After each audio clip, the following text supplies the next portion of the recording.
exactly what the top of that. So the type of quality I'm offering is like Marvel Comics, DC Comics. So I went at this. But I've got a list of brothers and sisters who do that. But there's others of a different. Give me that, man. I need to make it bounce in the thing. Yeah, and but the thing is, there's like a Nigerian comic company that I know. Nigerian. And there's also, funny enough, there's also a brother in England who's got his own comic.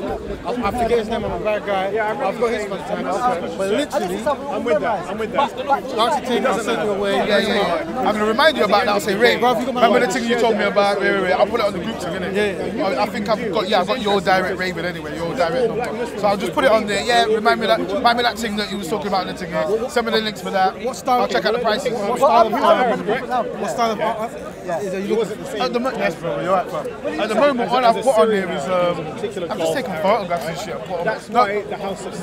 Some of them are cartoon pictures, some of them are actual pictures, depending on what subject I'm dealing with. Can you talk about the content of the book? No, it's no secret. I didn't realise this is starting. This brother's made a book and he's about to promote it. Actually, I did promote it last week on content. Promoting it again. This brother, he's looking for an illustrator, Yes. So illustrator and editor as well. Right? So if you've got that skill, plays a part. this is what we work in the comment section. Put your email, not your number, put your email. And then we'll give me a shout. Let's see what I can do. See what the prices are saying, and let's go from there. But it's basically a book.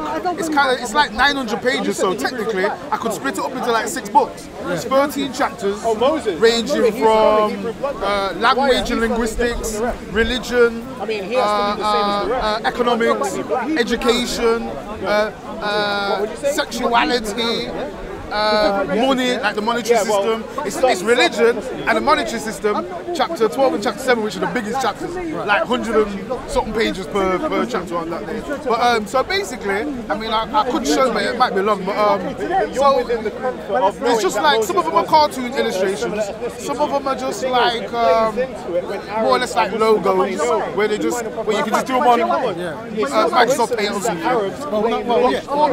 I can do some of them myself. That's good if you could. So, you need logos, you need illustrations. I don't need logos, but what I was saying is some of the illustrations that I've got are synonymous or the same type of style or the same type of makeup as a logo. So you need an iconographer. What's that? Iconographer. Okay. Or logo designer. Do you know what? Let me see if I can find him. I don't know if I got him on this phone. And I can actually show you the thing. When I find it, it's gonna be in my... Sometimes you might get one artist who can do all, but generally that you've identified 2 separate kind of... some of them are photos. Like for example... So with the photo... Okay, so for example, you can go on to... Have you heard of Shutterstock, Getty, have you heard of these sites? Yeah.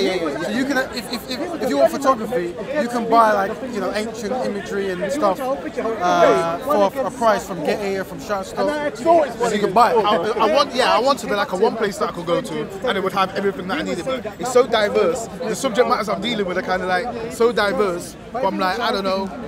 I need to get it up on here. I should have give me a list of the stuff you want, and I'll see if I can get some kind of discount. Yeah, what I'll do is, for anything, is I'll have to.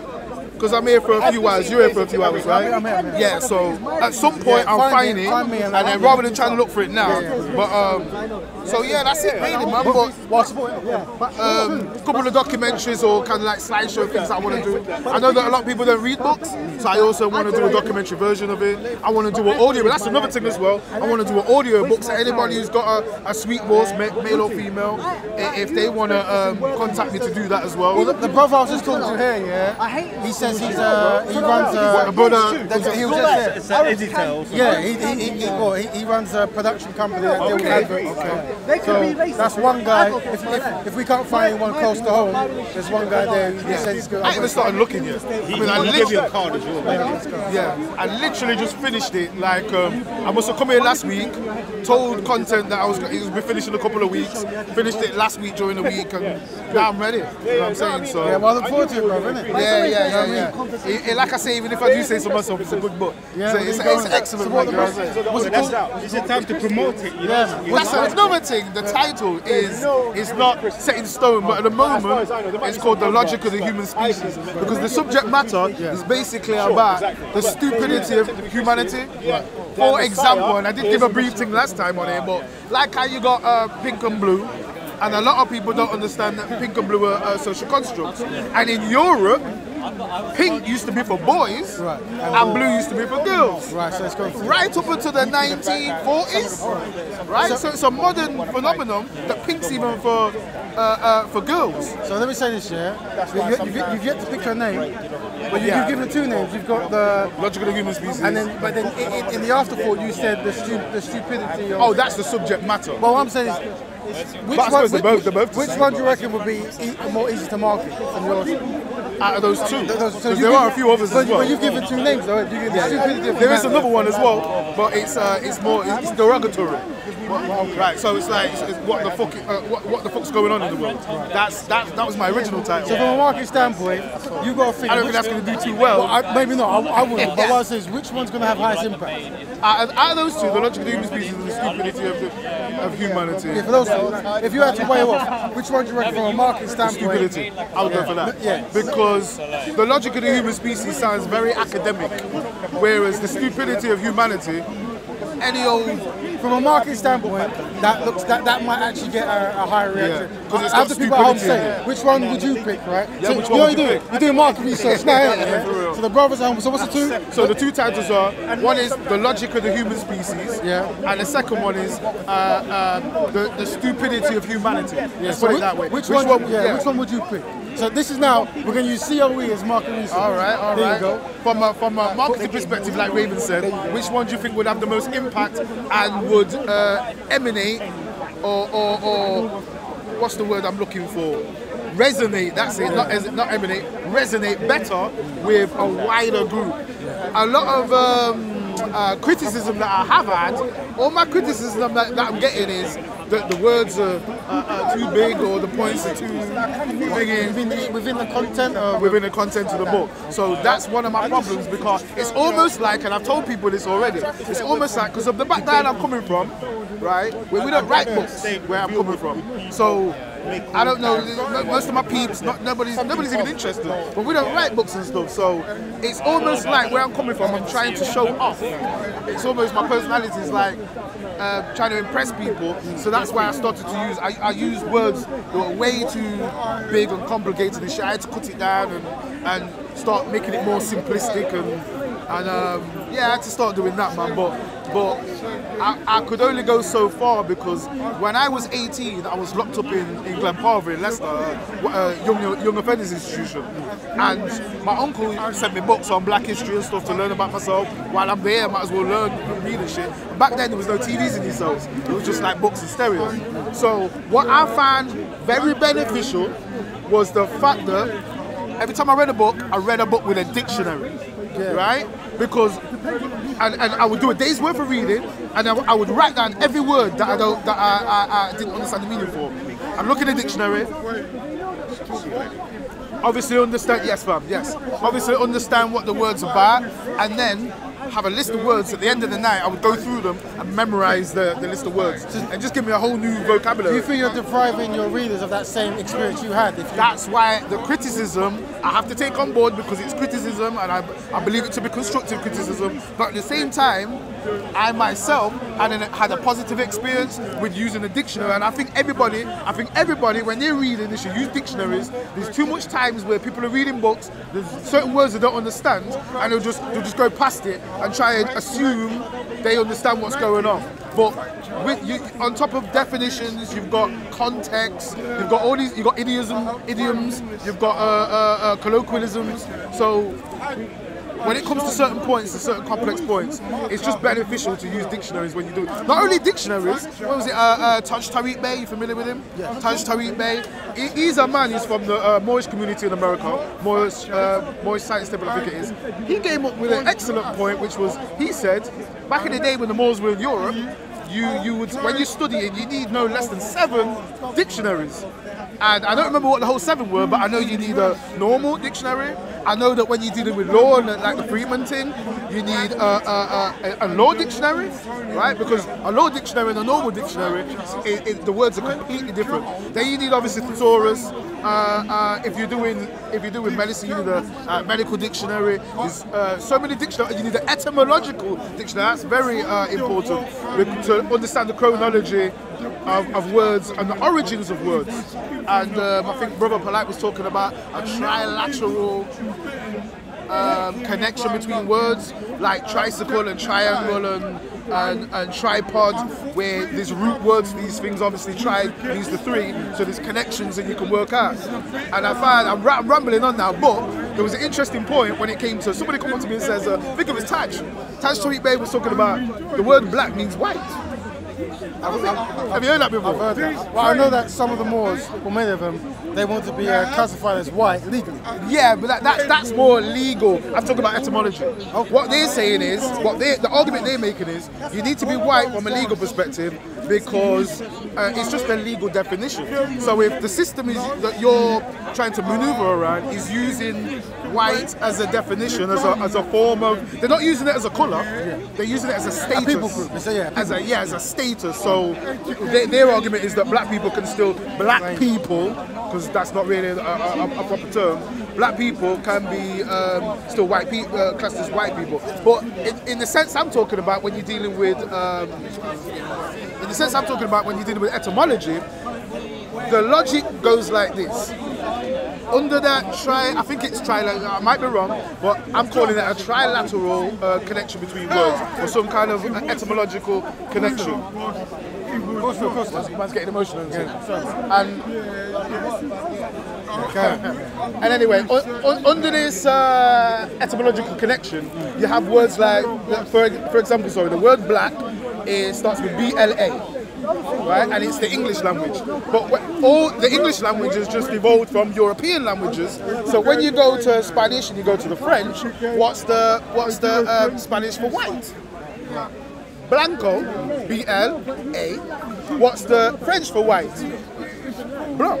Right, so you're seeing a connection there. So there's a root connection to where light or white colours are in European language seem to be emanating from the 3 letters B and A, right? So, and then you go back 500 years in England, and you find in these examples in poetry where they're talking about using the word black, or it's black. In Old English, they connected the A and the E. There was a letter that's been taken out now. We don't use it anymore, but it's a letter that's combined. It's like an A and an E backwards that's connected together, and it sounds like it's black. So B-L-A, the A and the E together, and then I think it was just K. Black. Yes, fam, you're right, fam. Bless. And basically, in the poem, it refers to a black person as a blonde or light-skinned person. Right. So how they went from it meaning a light or bleach. Even bleach, you got bleach, you got bleak, you've got there's other root words that are similar, sound similar to the word black that are not. So it seems that England is because my first chapter is to do with the complexity of language and how we've messed up a lot of our words. And if a foreigner was coming to learn our language, when they're learning words like diarrhea, there was somebody told me the other day there's a phonetic system where children learn in our country from early, where it's like a, b, c, k, where they're learning the phonetics of language. That don't work with words like diarrhea. That don't work with words like knife. Otherwise you say knife. So there's a logic that's kind of messing with children's heads and foreigners, anyone who's learning the language, on top of colloquialisms, on top of context and slang words, and it's just very difficult. This is all covered in your book, yeah? This is covered in the. This is the first chapter. There you go. I don't think I covered the black part. Right. I'm gonna leave the Black history part. I couldn't keep it all. I just talk about the Moors and blah blah blah. But I wanna focus on a more in-depth book next time, but this one's taking years, man. So No, that's good. This is more of a stupidity of all humanity. That's what this Everyone's is. gonna be following you now, yeah? So I want to see your progress. Yeah, man. So I'm gonna get this in. Raven's gonna help me sort this out. With the help of you guys as well. If I can get some kind of support and some kind of expertise and some opinions as well, especially in terms of the criticism that I had. Should I make it less complex? Should I use less complicated words? Yeah, I think within my personal answer to that is you have to have a purpose, right? So if you are going to use these complex words, quote unquote, there has to be a reason why you're doing it. You know, there has to have a demographic that you're trying to tackle. That makes sense. So, I mean, some would argue that William Shakespeare, even though it's own day English and so forth, it was deliberately written that kind of way. Do you know what I mean? It was deliberate. So, and then people have to really kind of break it down, especially today. What was the purpose again of because I've heard that. What was the purpose of it being put in that? Was it so that it didn't have access to certain people? I mean, with Shakespeare, there's so much things here said, but I think even I'm sorry to cut you up, but that was like when Shakespeare came in.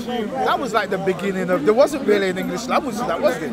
That was like, I mean, the English dictionary wasn't formulated until the 1800s. I think a lot of people were saying things like with Shakespeare, like even with the style of writing, he would start a lot of his plays very controversial and very like use dirty words to keep the front people, which is subjective. Yeah, entertained. So they thought more was going to come. There's so much. I mean, you know, whatever. But yeah, you know. Yeah, so I just rambled all the way around the houses. But yeah, my first chapter is actually to do with swear words. Right. And it's making an argument saying that there's no such thing. Well, there you go. We're making shit up. There's no difference from if you're using it in the same context. Sugar is no better than shit. It's used to describe something. So sugar. We give words power. We give words power. I'd go even to the point of saying of nigger, and even to that point where I would like to think that at some point in our humanity, we would. What was the children's song we used to sing? Sticks and Stones. Right. It's funny how we sing that when we're children, but when we grow up, we start getting offended by words. And I understand why we get offended by words and the connotations and the history behind things. But imagine if a guy because man are trying to offend you when they come up with these words. Yeah. So if a man calls you the N-word, right, a man's trying to evoke an emotion out of you. If you laughed it off or gave a man a hug, you've just disabled the dude. It sounds whack or weak, like you've caved in, you should knock a man out. But I think we've been raised for violence and been raised to get upset about things. I agree with that. There's no point. I agree. It's a word. You can use it all you want, especially when I think Sarah was talking about it the other day, when he used the word packy, and he was, or when white people use the word nigger, but they're talking about someone saying it, so they're not actually using it, but they're saying as a reference point, to where then people will say, oh, you can't use that. I don't get that. That's just being oversensitive. There's a difference from that explaining the story to you nigger.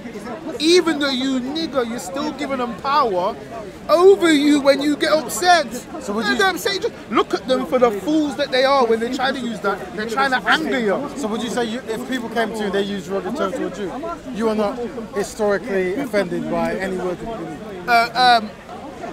And now I have a different mindset, and this is where the flip side is. Because I have a certain conditioning, I'm not saying that if someone drops that to me, I'm not saying I'm gonna get angry because I'm conditioned to respond in a certain way. Right. If certain people come, because you're not always thinking. Sometimes you have to slap yourself metaphorically, and you have to say, hold on. I know better than that now. That's the way I've been conditioned, but I know better than that. So I'd have to, if a man came up to me and said that kind of shit, I mean, peer pressure is an important dynamic because it's different to when somebody insults you privately, just me and you insult me, to in a public. Right, so then you have to save face. So shall we open it up to people, yeah? So do you agree with this statement? He said that if people swear at you, you should just ignore it.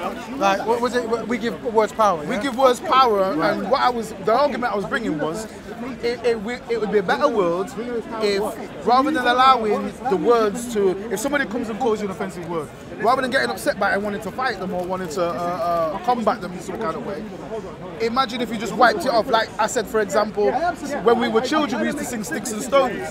In other words, words don't mean shit. It's funny how we can say that as children, but then when we grow up, words all of a sudden affect us. Like children have got more, like children are stronger than adults. What would you say? Huh? They have wisdom. Yeah. Well, I think what it is they're not contaminated like how we can. Because Children don't deal with racism. They don't deal with the racism and religion. Yeah. Children are just doing their thing. It's adults that corrupt them and contaminate their minds. But what the argument would say that some words are connected to historical acts. Yeah? Yeah. No, that's good because this is what it is, right? I'm saying, so for example, when you use like the N word and the P word stuff, the N word historically is connected to much calamity, isn't it? Right? And much deaths. Yeah. So when you hear that, that's what it kind of represents to an extent, right? So what's your answer to that? All right, let me, because this is gonna go. Like, let me use another example now, because nobody really knows. I've never heard anyone say with any surety where the word nigger comes from in the first place. Some say it comes from Nigas, which is a positive. It means black kings. Some say it comes from Niger, from Nigeria, Niger the country, and the river Niger. So it sounds like it's coming from a positive sense. So some say it's Spanish. That would be Negro. Yeah, from Negro would then be black, which ain't offensive. So let me bring in the swastika. Where's that from? That means peace and light. Yeah, that has great connotations. But this is what I'm saying. So if somebody like Hitler comes and contaminates it, are we supposed to forget the thousands of years of history, what it actually means? Are we supposed to just, and even Hitler didn't pick it to mean anti-Judaism per se. Apparently he picked it to mean that the Third Reich was going to last for eternity, like in its original meaning. So people just got, uneducated people or the media hijacked it and just said, this now means anti-Semitism and anti-black. They bastardized. The media booked it. Even I don't even believe Hitler meant it in that way. As a Christian, it's an aggressive word along with violence. Yeah, so it was associated with it, but I suppose my point is then. Do you want to come over? I suppose my point is then, that's the problem with the evolution of words. And if words can mean one thing in one century and like positive, and it could be negative in another century, then what's the point? This is the first question. The second question is, why can't we then just change it back around? If we're feeling so much anguish and anger through words, and there's a lot of, there's a lot of emotional effects when people have racist words come against them and stuff, and why don't we just get rid of, and my argument in the first chapter of the book is, why don't we get rid of swear words? We're empowering these words. Why should sugar be a better word than shit? Do you think that if we did get... It's doo-doo! It's doo-doo! So you're on this Say that again, the reason... You shouldn't get angry. Okay. You believe that, but that doesn't mean we should accept it. What are you accepting though? It's the Western modern connotations, that's all we're accepting. Well, I was gonna say, same with sugar and shit. The intention is the same. So even if you got rid of the word, the intention is alright. The reason why you would kind of get upset by somebody calling these things is the intention behind it. It's not necessarily the word. Yeah. It's the intention. The person don't like it, but are you gonna keep getting upset because people don't like it? And I like the fact that I like outward racists because they tell me what I'm dealing with. I don't like the ones who are undercover, and then become friends or anti anything, and then you don't know what they're dealing with. Yeah, come to me, tell me you don't like me, man. I'm not gonna get upset. There's things that people don't like, but I think demonizing words, and not just demonizing words, but then those words then causing deaths and... You have to accept, I myself, there are consequences to this word being accepted, regardless whether or not we want to get upset. Oh, I know that. Whether or not we got upset during slavery, it doesn't matter, they still live people regardless. Yeah. So in terms of when we're talking about the term N-word, I don't really want to say it. You need to understand you need to understand the context behind it, and you need to understand just when someone who's especially in a position of power is saying that, he's saying that because he accepts the doctrine that black people are lesser than them. That means that he's less likely to employ someone because he thinks that they're less happens. So just accepting it alone, right? Unfortunately, that it already goes to prejudice other people and mostly people of certain skin and color. You cannot go anywhere around the world, right, and call a white person white cracker or whatever, or blah blah, which you shouldn't anyway, right? But they're not going to be affected job-wise because of that. They're not going to be affected in their livelihood because of that. They're not going to be affected for job opportunities, etc. because of that. So when we talk about this word as if it's just a word, we have to then break down the word, find out where it came from, find out the kind of effects and the kind of things that happen when you do allow the acceptance of that word, and see what happens. It's the same. Why do you think anti-Semitism is so powerful now? Oh, that word ain't even being used properly anyway. But it's not. Well, yeah, it's powerful. But this is the problem. David, but I want to deal with your first point first because your first point is cold. No, your first point is. I was going to say, from time we have Jeremy Corbyn, right? Who's probably next in line for government, 100%. He's the most likable person. And the fact that anyone is now calling him anti-Semitic is putting that at risk.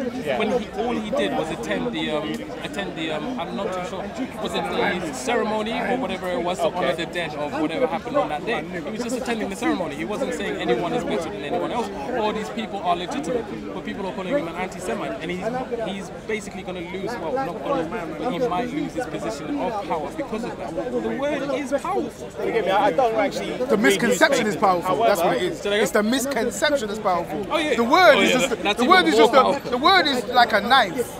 It can do harm.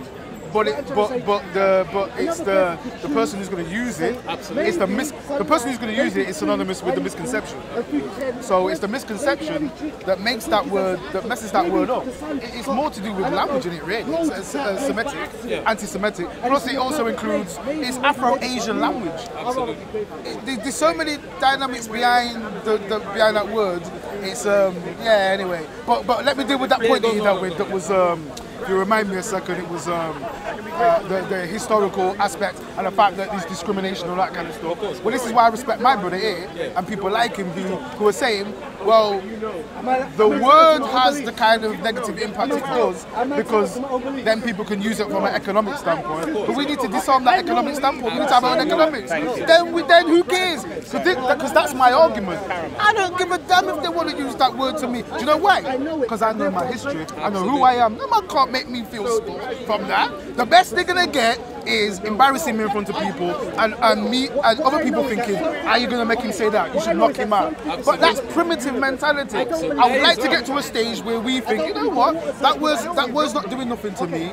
Regardless, well, I'd say regardless of whether you know who you are or not, but I suppose ultimately it's to do with whether you know who you are. And because I know who I am, no word like that can affect me. I understand that they did some nasty things back in the day, but I always do like to fling back before that slave trade, which they always want to talk about. So all over the BBC, everyone talks about the slave trade. What about the slave trade that was? And people don't like it. Black people don't like it. The slave trade. They jumped on a black slave trade. You have the Barbary Wars, and you have the Moorish Empire. And unfortunately, with everything, we did it first. Not just greatness, but we did all the bullshit first as well. Can't take over everything from your humanity. Man, say it straight. Man, don't listen to BBC. Man, don't listen to ITV. We did all the bullshit. We did slavery first. The only thing I would say is there's a difference, yeah. Because ours weren't racial. Because no, it's like ours weren't racial. Because there's stealing to feed your family and stealing to impoverish a nation, right? Yes. They're both bad, right? Yes. But you have to have a context. So the chattel slavery that the Europeans engaged in was like nothing before that's been seen. I agree with that. And the legacy of that is still today affecting Africa.